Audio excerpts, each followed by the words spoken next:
Casey was gonna help. Of course, there's life that ends up happening. There was the fire thing this morning, and a bunch of other running around. And of course, there was the telephone thing, which, he was supposed to go up there and get it changed over. They tell you, oh, all you got to do is go down to Cricket and they'll give you a free phone. Well, not really. They want a bunch of paperwork and a bunch of hoops you got to jump through, and then maybe. So, he's exhausted, and although we were gonna try to get something done, get 9 o'clock this morning, he's tired and he's taking a nap. So, if anything is to happen, I gotta go make some money to try to cover this shit. I am worried that he might be potentially harassed again by the code enforcement people.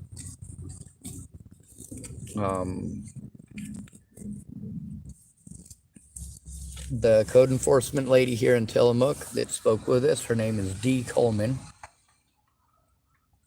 I don't know if Dee is her first name. I'm fairly certain it's just, well, it's short for something. But I did know a lady named Kay. Her first name was literally just the letter K. So her first name might be Dee.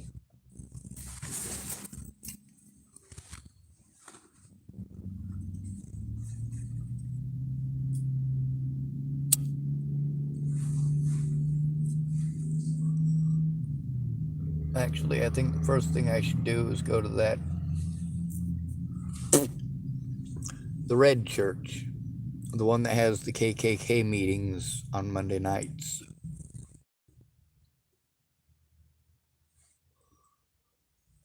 I was told they might be able to help me with gas. There's another church I was told that helps with gas, and I did go there. They told me that they don't do that. So what I'm going to do now is go up in that area and see what I can get done. As far as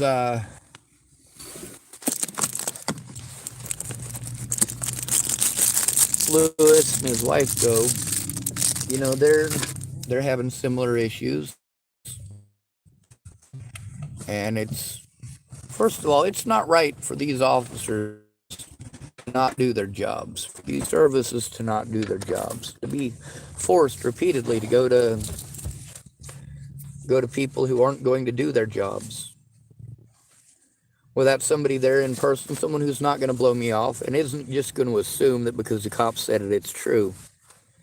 Because if we've noticed, the cops are allowed to lie. They do so frequently, they do so often.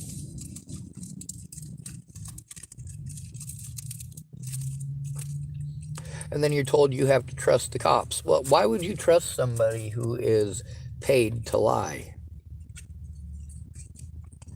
Why are we told that we have to trust the cops when cops are literally trained to be untrustworthy? They're trained to be shady pieces of shit.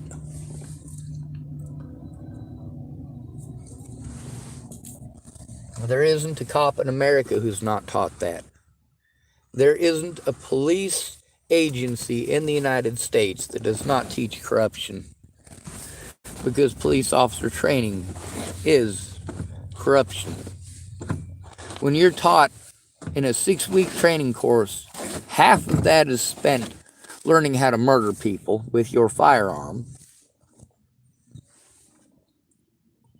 What are the other 3 weeks spent doing? Obviously not teaching the law, because if you were teaching the law, then these officers wouldn't be able to use, oh, well, I didn't know, as an excuse. Well, ignorance of the law is no excuse. That's what we get told, isn't it? We're supposed to know more about the law than the officers who are supposed to uphold it. We are expected to, and we are held responsible. Yet a police officer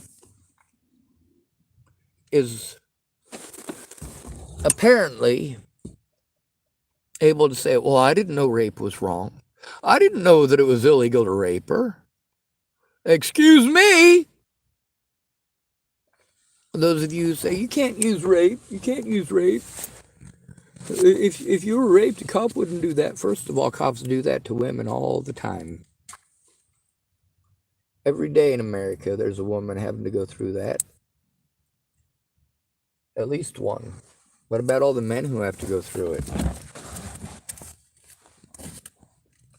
Officers claiming that they are ignorant of the law. Now, maybe it isn't literally rape. There's 10,000 other things where the cops pretend that they don't know the law. After arresting you for something that's not against the law, they get away with it by saying, well, I didn't know it was against the law. And then if you don't have the money for a civil lawyer, it doesn't matter. You'll never get anywhere. Unless you got people in your corner who speak up.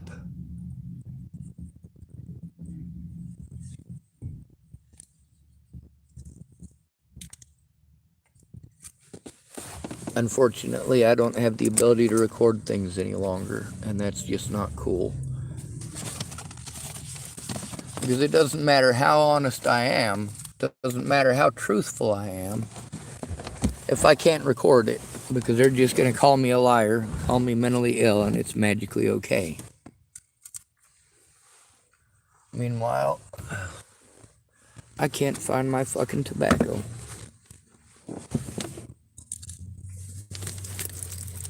I don't really know where to go at this point. I mean, there's stuff that I need to get done, but I need someone to go in with me for. I don't need anybody with me to panhandle.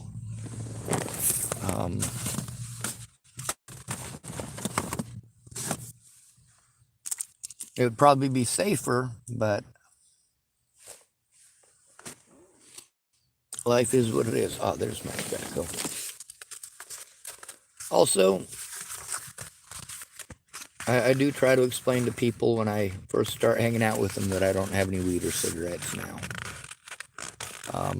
That doesn't necessarily help. Sometimes they are drunk or stoned enough that they don't remember that they already asked. And sometimes they're overwhelmed enough with their own bullshit that they don't remember if they asked or not. It all makes sense. Now, the thing with people not coming forward is that it allowed the police to sell whatever narrative they wanted. It allowed the volunteers to sell whatever narrative they wanted.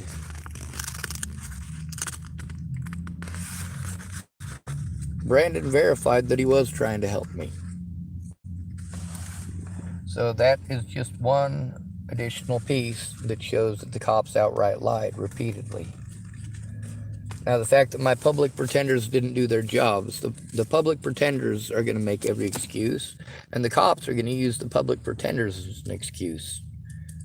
Just like the cops in Chapel, Nebraska got to use Megan Missigatis as an excuse. It's not my lack of communication skills that's the issue here. The issue here is that people aren't listening.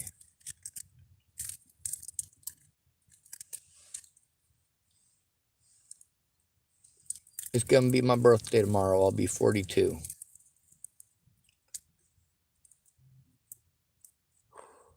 With that phone call with Brandon, I was hoping it would have recorded more than 12 seconds because, well, although the cops made a lot of false claims,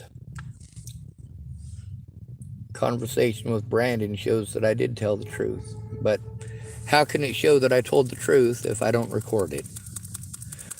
I got to get Brandon to admit those things, which he says that he's willing to do. He also says he's got less time and less money and less resources now than he ever did.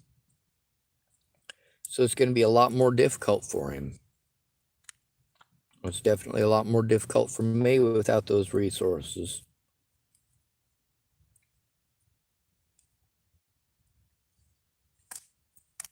I guess, I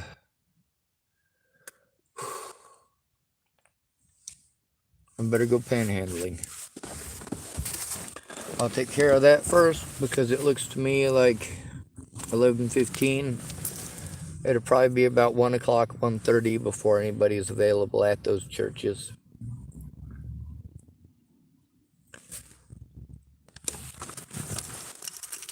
If there's anybody there at all.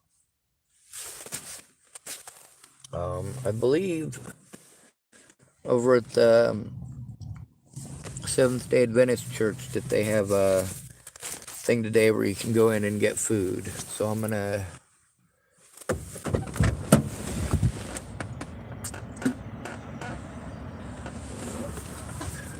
go there first, I think. I think I have enough gas to get there.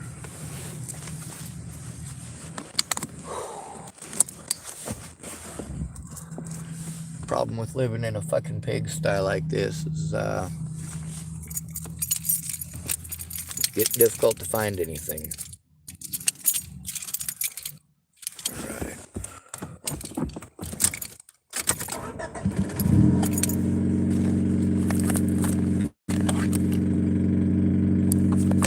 All right.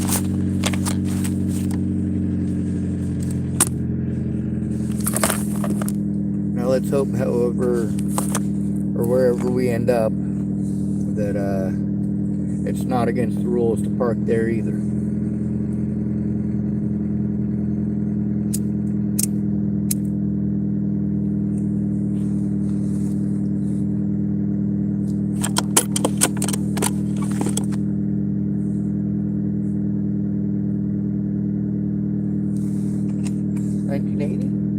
Yep, 1980.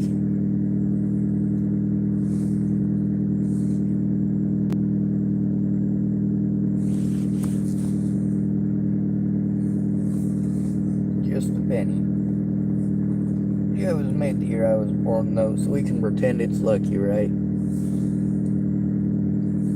Anyway,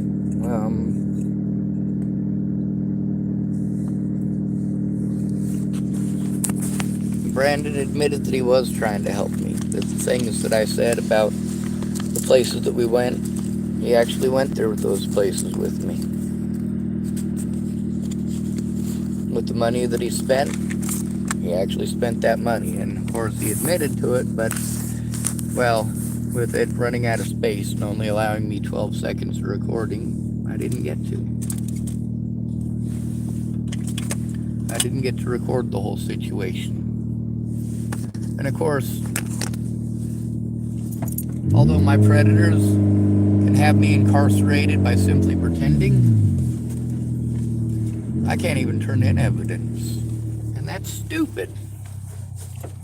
To victimize a man for trying to turn in evidence, to intentionally push a man to the point that he wants his life to end. Holy hell. God bless America, right?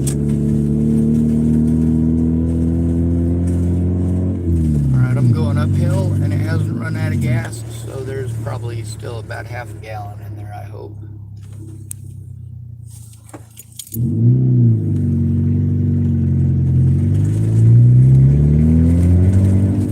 That is a horrible stop sign back there. I couldn't see a big ass truck on the other side of the traffic.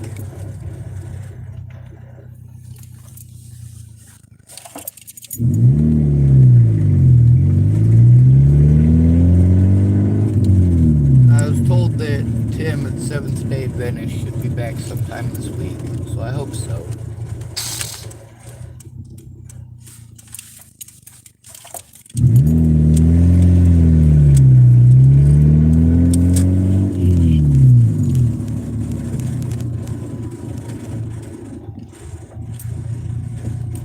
A lot of these folks didn't understand that they literally have to go in with me.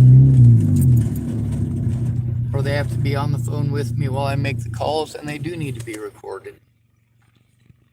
Brandon asked if this is something that we could do it over the phone, or if it's something that we need to be there in person for. And I told him, well, I can't be there in person. I'm all the way in Oregon, so we'll have to do it over the phone. As far as showing the evidence, I have to show it in person because I don't have the technical abilities or, of course, the finances to go running around doing that stuff. My physical abilities prevent me from being able to carry carry things in and out of the fucking library every goddamn day.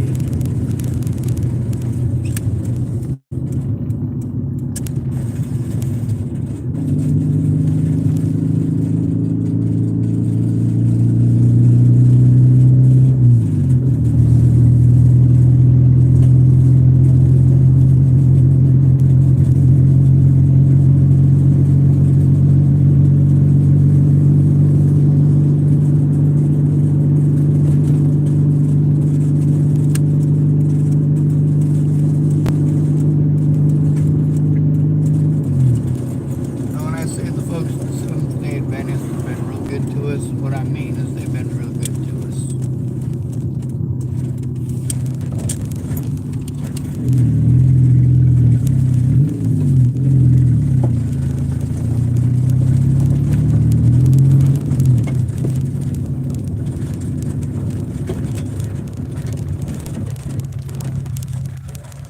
No, they don't look like it.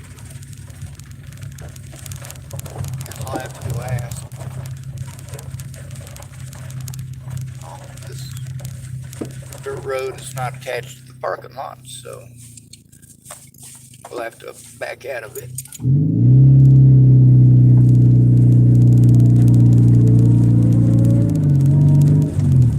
We got a dairy off to the right, and Seventh-day Adventist Church off to the left.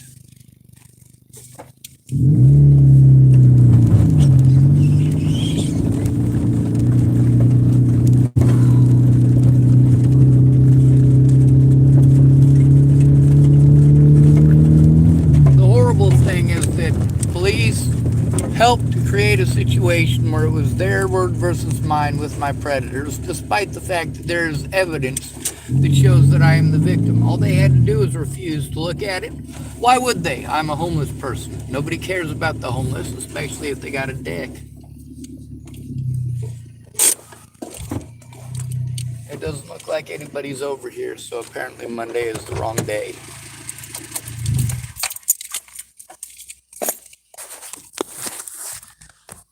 Let me show you where my gas gauge has been. Empty. Right there. Empty.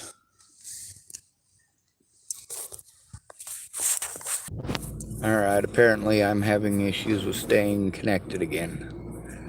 Anyway, people say pictures or it didn't happen, and then they refuse pictures. Smart.